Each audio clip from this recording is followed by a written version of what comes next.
Yes Ramana గారు, జయలక్ష్మి గారు, వ్యవసాయ కార్మిక సంఘం రాష్ట్ర ఉపాధ్యక్షులు మధు ప్రసాద్ గారు, ఈ వేదిక మీద ఉన్నటువంటి నిజామాబాద్ జిల్లా సిఐటియు నాయకత్వం, ప్రజా సంఘాల నాయకులు,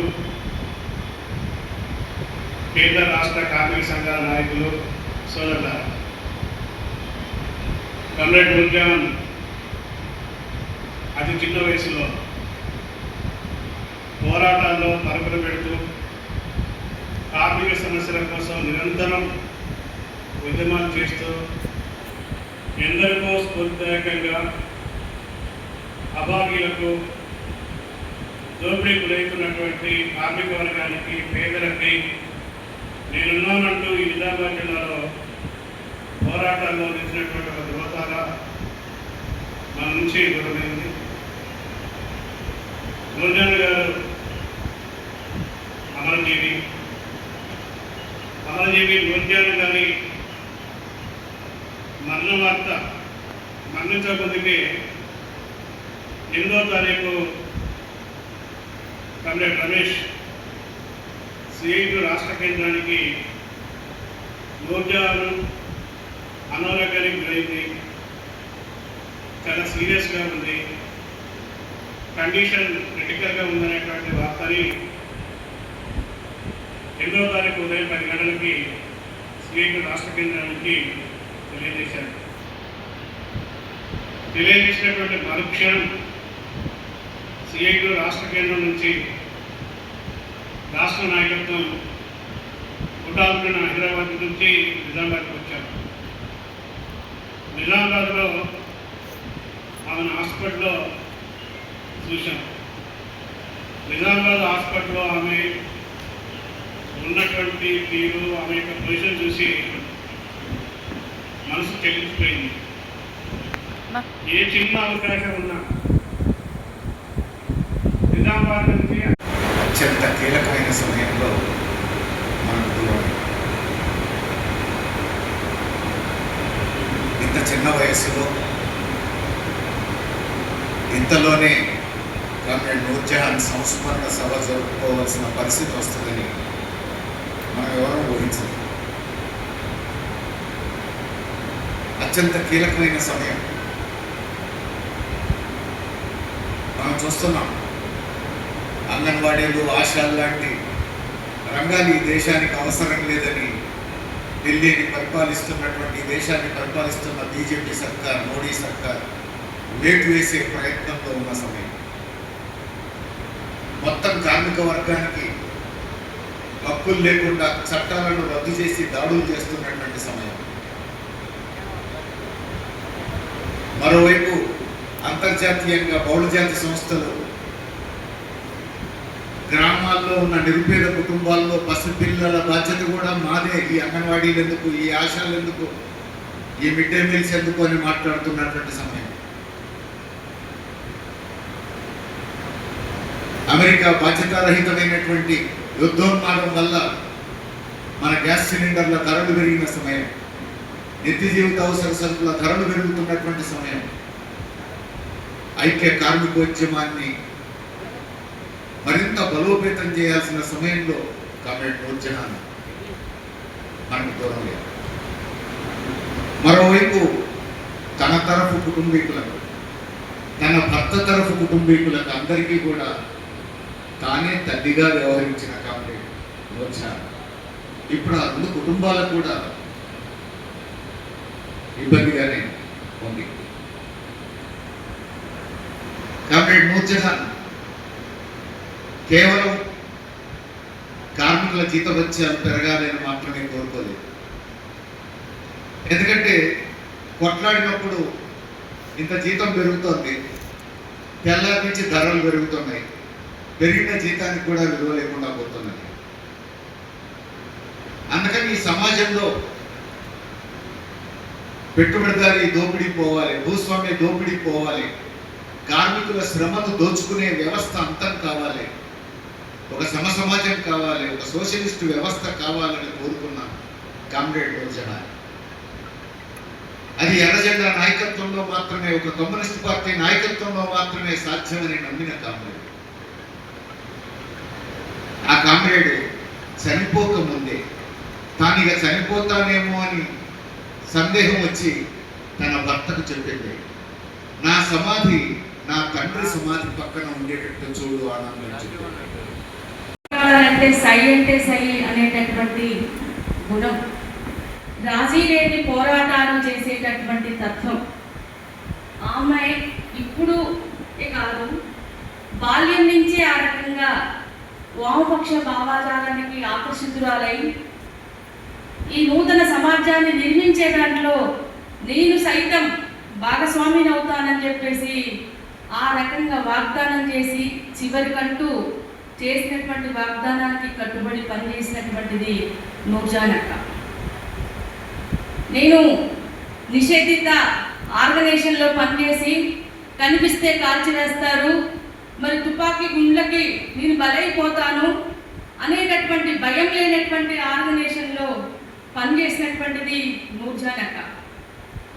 అట్లాంటి ఆర్గనైజేషన్లో పనిచేస్తూ అజ్ఞాతంలో గడుపుతూ అరెస్ట్ అయ్యి జైల్లో పెడితే కూడా చంటి బిడ్డని సైతం తీసుకెళ్లి 18 నెలలు జైలు జీవితం గడిపినటువంటి చరిత్ర నూర్జహాన్ అక్క. ఎక్కడ కూడా రాజీ పడలే. ఒక మైనార్టీ కుటుంబంలో పుట్టి కనీసం ముఖం చూపించడానికి కూడా ఇష్టపడినటువంటి ఒక వర్గానికి చెందినటువంటి ప్రతినిధిగా లేదు, నేను మొత్తం యావత్ కార్మిక వర్గానికి ప్రజలకి నాయకత్వం వహిస్తాను, ఆ ముసుగులన్నీ కూడా సేవించుకొని వచ్చినటువంటి అక్క నూర్జహాన్ అక్క. అట్లాంటి కట్టుబాట్లని కూడా ఎదిరించి కులాంతర వివాహం చేసుకున్నటువంటిది నూర్జహాన్ అక్క. ప్రతి విషయంలో ఏ విషయం చూసినా కూడా అందులో ఒక ప్రత్యేకత అనేటటువంటిది కనిపిస్తుంది. అట్లాంటి ఆర్గనైజేషన్లో పనిచేస్తూ నేను ఒక పరిమితమైనటువంటి సంఖ్యకి నేను పనిచేయాల్సి వస్తుంది. అట్లా కాదు, నా లక్ష్యం వేరు, నేను ఎంచుకున్నటువంటి మార్గం వేరు, కానీ ఇది ఒక వరకే పరిమితం అవుతుంది.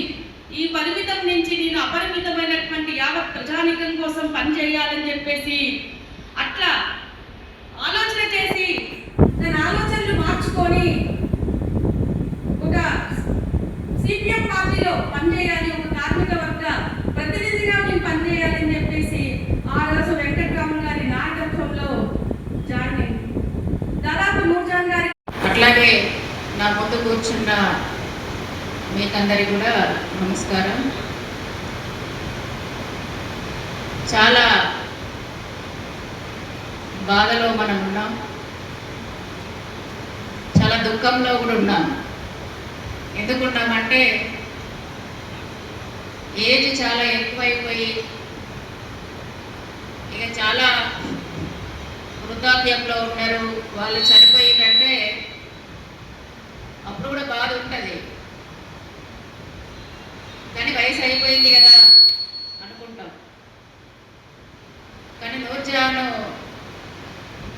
చాలా చిన్న వయసులో దూరమైంది మనకి.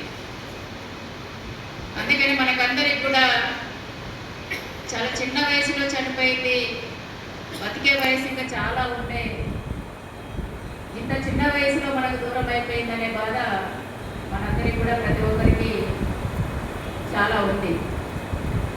సరే, కారణాలు ఏమైనా తను మనకు దూరమైంది, భౌతికంగా దూరమైంది వాస్తవం. ఆ బాధను దిగమింగుకోవాల్సిన అవసరం కూడా ఉంది. ఎందుకంటే అట్లా ఉంటేనే మనం ముందుకు వెళ్ళగలుగుతాం. మనమే కాదు, ఈరోజు వాళ్ళ కుటుంబం కూడా. నూర్జహాన్ గారికి 2 అబ్బాయిలు, పెద్ద అబ్బాయి పెళ్లి కూడా కాలేదు. అంటే ఇక్కడ ఎట్లయితే బాధ్యతలు ఇంకా నిర్వహించాల్సిన బాధ్యతలు ఉద్యమంలో ఎట్లా ఉన్నాయో కుటుంబంలో కూడా అన్ని బాధ్యతలు కూడా అట్లాగే మిగిలిపోయాయి. అందుకని అబ్బాయిలు కూడా, అబ్బాయిలతో పాటు భర్త కూడా, ఆనంద్ గారు కూడా ధైర్యంగా ఉండాలి, ముందుకు సాగాలనేసి కూడా ఈ సందర్భంగా కోరుకుంటున్నాను.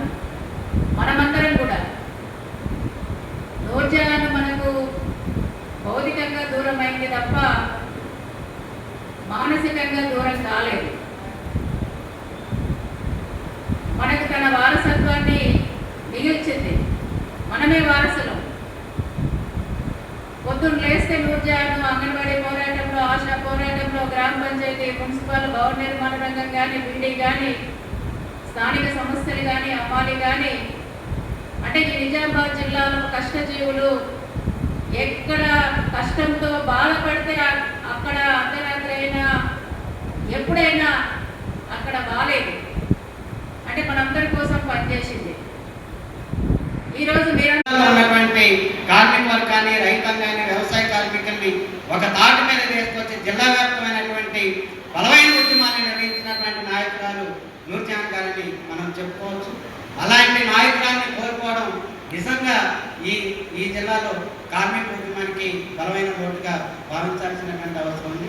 అంతేకాదు సిఐటి ఇచ్చేటటువంటి నినాదం పోరాటం, ఐక్యత, అట్లాగే ప్రపంచ కార్మికులారా ఏకం కామైనటువంటి నినాదం ఏదైతే ఉందో ఈ నినాదాన్ని తాను అనువనున పుణిపుచ్చుకొని పనిచేసినటువంటి నాయకురాలుగా మనం నూర్జహాన్ని చెప్పొచ్చు. ఈరోజు ఈ తెలంగాణ రాష్ట్రంలోనే కాదు, ఉమ్మడి రాష్ట్రంలో ఎస్సీ ఎస్టీ వాళ్ళకి జనాభా ప్రతిపాదన నిధులు కేటాయించాలి, దానికి ఒక చట్టాన్ని తీసుకురావాలని ఆ రోజు సిఐటి రాష్ట్ర ఉపాధ్యక్షుడు ఉన్నటువంటి బివి రావు గారు హైదరాబాద్లో దీక్షలు చేపడితే అక్కడ పాల్గొన్నటువంటి అనేక మంది నాయకులలో ఈ జిల్లా నుంచి ప్రతినిధిగా పాల్గొన్నటువంటి ఏకైక నాయకురాలు నూర్జహాన్ అనేది మనం చెప్పవచ్చు. ఆ రోజు ఆమె దీక్షలో పాల్గొనడం వల్లనే ఈ రోజు మన తెలంగాణ రాష్ట్రంలో కానీ, ఉమ్మడి రాష్ట్రంలో కానీ రాష్ట్ర ప్రభుత్వం ప్రవేశపెట్టేటటువంటి బడ్జెట్ నిధుల్లో వాళ్ళ జనాభా ఆధారంగా వాళ్ళ అభివృద్ధి కోసం ఈ రోజు నిధులు అనివార్యంగా శాసనసభలో కేటాయిస్తున్నారంటే ఆ రోజు నూర్జహాన్ చేసినటువంటి నిరాహార దీక్షల్లో పాల్గొనేటువంటి పోరాటం తప్ప మరొకటి కాదనేది మనం గుర్తుపెట్టుకోవాల్సినటువంటి అవసరం. అట్లాగే ఈ ప్రాంతంలో పేదవాళ్ళ సమీకరణ చేయడమే కాకుండా ఉత్తర తెలంగాణ జిల్లాలో ఎక్కడ భూ పోరాటాలు జరిగినా, ఎక్కడ పేదవాళ్ళు ఎర్రజెండా పట్టుకుని భూమి మీద నిలబడితే మీకు అండగా నేను ఉంటానని ఈ పక్కన ఉన్నటువంటి జగిత్యాల జిల్లాకి ఇప్పటి నుంచి డైరెక్ట్గా వెళ్ళి భూ పోరాటంలో పాల్గొన్నటువంటి నాయకురాలు అక్కడ ఉన్నటువంటి నిర్బంధాన్ని అధిగమిస్తూ మీరు పోరాటం చేయాలని వాళ్ళ గుండె ధైర్యాన్ని చెప్పొచ్చి ఈ జిల్లాలో భూ పోరాటాలు నిర్వహించినటువంటి నాయకురాలు ఎవరైనా ఉన్నారంటే అది నూర్జహాన్ గారు తప్ప మరొకటి కాదనేది మనం సగర్వంగా చెప్పొచ్చు. అలాంటి ఇతర ప్రాంతాల్లో ఉన్నటువంటి పేదవాళ్ళకు అండగా ఉండేటటువంటి పోరాటాలకి భరోసా ఇవ్వడంతో పాటు ఈ జిల్లాలో బలమైనటువంటి ఉద్యమాలు నిర్వహించేటటువంటి ఒక నాయకురాలని ఈ రోజు కార్మిక వర్గం కోల్పోయింది. తను ఏదైతే ఆశించిందో పేదవాళ్ళకి అందరికీ జీవించేటటువంటి హక్కు కావాలి, నివాసానికి కనీసం 60 గజాల ఇళ్ల స్థలం, ఇల్లు కావాలి, అట్లాగే వాళ్ళ పిల్లలు చదువుకోవడానికి మంచి విద్య కావాలి, చదువుకునేటటువంటి పిల్లగాళ్ళకు ఉపాధి కావాలి, అట్లాగే కార్మికులకు అందరికి కూడా వైద్యం అందాలని ఏదైతే కోరుతుందో అలాంటి వాటికి ఆటంకంగా ఉన్నటువంటి సరళీకరణ ఆర్థిక విధానాల మీద ఈరోజు దేశవ్యాప్తమైనటువంటి బలమైన పోరాటాలు ముందుకు వస్తాయి. ఆమె కోరుకున్నటువంటి కళలు, ఆమె ఆశించినటువంటి సమాజ నిర్మాణానికి ఉపయోగపడేటటువంటి అనేక ప్రజా పోరాటాలు ఈ కాలంలో ముందుకు వచ్చింది. మనకు తెలుసు పక్కన ఉన్నటువంటి శ్రీలంకలో అక్కడ ఈ సరళీకరణ విధానాలు, ప్రైవేటీకరణ విధానాలు అనుసరించడం వల్ల కార్మికులకి కనీస వేతనాలు ఇచ్చేటటువంటి కండిషన్ అక్కడ ఏర్పడింది. చదువుకున్నటువంటి పేదవారు సంవత్సరాల పాటు ట్రేడ్ యూనియన్ రంగంలో ప్రధాన బాధ్యతల్లో నేనున్న తర్వాత ఆ స్థానాన్ని భర్తీ చేసి అంతకన్నా కార్మిక వర్గాన్ని, కార్మికులను ఉర్రూతలొగించి పోరాట బాటలో ముందుంచినటువంటి నాయకురాలు మన నూర్జహాన్. ఒక దశలో నేను ఫీల్ అయ్యేవాడిని, నేనే బాగా చేసిందేమో అని. కానీ అది తప్పు అనేటువంటిది నేను గ్రహించాను. ఎందుకంటే కార్మికులలో నిత్యం ఆమె ఉదయం 7 గంటలకే బిడి కంపెనీల దగ్గరికి పోయేది. అట్లాగే ఆర్టీసీ కార్మికులు ఇబ్బంది పడ్డారు, అక్కడ అధికారులు ఇబ్బంది పెడుతున్నారంటే రాత్రి 12 గంటలకు బోధన ఆర్టీసీ డిపో దగ్గరికి పోయి అక్కడ మొత్తం కార్మికులందరినీ కూర్చోబెట్టుకొని ఒంటరిగా ఇక్కడికి పోయింది. అక్కడ మిగతా కార్మికుల్ని కూర్చోబెట్టుకొని రాత్రంతా ధర్నా చేసినటువంటి పరిస్థితి. ఒక గ్రామ పంచాయతీ కార్మికులు చనిపోతే హాస్పిటల్కి ఆయన ఆయన తీసుకెళ్తే ఆయనకి నష్టపరిహారం ఇవ్వాలని ఓరున వర్షం పడతా ఉన్నది. మేమందరం వర్షం ఉందని వెళ్ళలేదు, కానీ తను వర్షాన్ని సైతం లెక్క చేయకుండా హాస్పిటల్ ముందు కూర్చొని గోదల్లో ఆ కుటుంబానికి ఆదుకునేటట్టు ఆ అధికారులతోటి అక్కడ ఉన్నటువంటి ప్రజాప్రతినిధులతో ఒప్పించినటువంటి పరిస్థితి. ఒక కార్మికురాలు సర్పంచ్ యొక్క వేధింపులతో మరణించిందంటే మమ్మల్ని అందరినీ ఆ పోరాటంలో తీసుకుపోయి అక్కడ పెద్ద ఎత్తున ఆందోళన చేసే ఆ కుటుంబాన్ని అండగా నిలబడ్డటువంటి పరిస్థితి. అనేక మంది ఆశా వర్కర్లు ఏ చిన్న సమస్య చెప్పినా వెంటనే పరిగెత్తిపోయేటువంటి మనిషి. వీడి కార్మికులకు సంబంధించినటువంటి ఏ సమస్య వచ్చినా ఆమె ముందు పరిగెత్తేటువంటి మనిషి.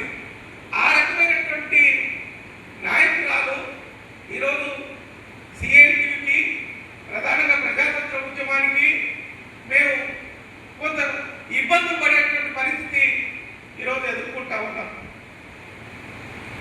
మా వ్యక్తిగతంగా నూర్జాన్ నాకు ఒక అన్న చెల్లెళ్ళు ఎంత గాఢంగా అనుబంధంగా ఉంటారో అంతకన్నా ఎక్కువ ప్రతి విషయంలో ప్రతి సందర్భంలో ఆమె అండగా నిలబడ్డటువంటి పరిస్థితి. అట్లా అన్ని రకాల కార్యక్రమాలు ఈరోజు వాస్తవంగా ఆమె లేదు అని నమ్మలేకపోతున్నా. ఆమె ఆరోగ్యం గురించి ఎంత నిర్లక్ష్యంగా చేసిందో ఈరోజు ఆ బాధ, ఆ యొక్క లోటు చాలా వర్ణనాతీతంగా ఉన్నటువంటి పరిస్థితి. ఏమైనా ఒకటి మాత్రం వాస్తవం, మన నాయకులు చెప్పినట్టు మనం బాధపడుతూ ఇంట్లో కూర్చుంటేనో ఇక అయిపోయింది, మనకు ఎవరు ఆధారం లేరు అనుకొని మనం నీరసపడితేనో ఇది తీరేటువంటిది కాదు. ఆమె మనందరికీ ఒక మార్గదర్శకాన్ని ఇచ్చింది, మనందరికీ ఒక దారి చూపింది. ఆ దారిలో, ఆ మార్గదర్శకంలో ఆమె చూపినటువంటి పోరాట పట్టుకొని మనం ప్రదర్శించగలిగినప్పుడు, మనం పోయినప్పుడు మాత్రమే ఆమె యొక్క ఆశయాల్ని, ఆమె యొక్క ఆలోచనలని ముందుకు తీసుకుపోయినటువంటి వాళ్ళం అవుతుంది తప్ప ఇంకోటి కాదు. వాస్తవంగా